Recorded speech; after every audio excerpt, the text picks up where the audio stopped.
Now, China's President Xi Jinping is expected to speak soon as the country's first major national event to be held offline since COVID-19 broke out. The China International Fair for Trade in Services kicks off in Beijing this hour. The six-day trade event will see over 18,000 international and domestic companies from around the world. Organisers are expecting over 100,000 participants. Olivia Xiong joins us from Beijing for more on this. Olivia, what can we expect from President Xi? And tell us more about the event's significance.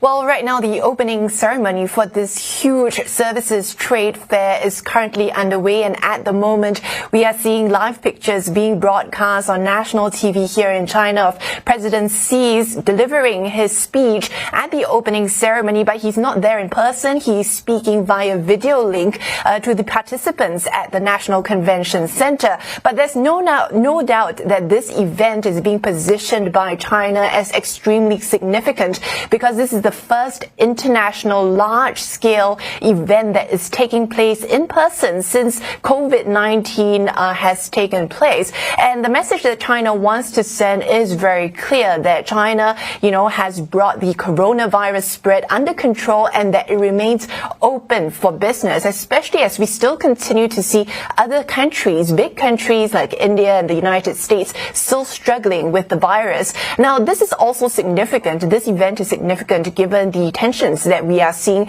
between China and the U.S. and as there's been growing talk of decoupling between these two countries. Against this backdrop, authorities are hoping to position China as being an attractive place for foreign businesses to invest in. It has highlighted how China is the second largest importer of services in the world and that there is huge potential given its large domestic market. Now, this event, authorities also say, will show China's confidence in wanting to open up, as well as commitment to international trade and economic cooperation. And given the restrictions that we see in China here, in many of its service fields, China has also announced that it will be introducing a negative list for cross-border service trade later this year. And so that being seen as significant. And experts here are also saying that by opening up to, foreign businesses, that this will also help to boost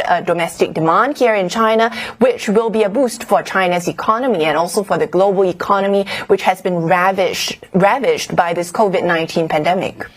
Olivia, this is a sizable fair. It draws tens of thousands of people. It involves companies across 148 countries. How are organisers going to prevent the spread of COVID-19?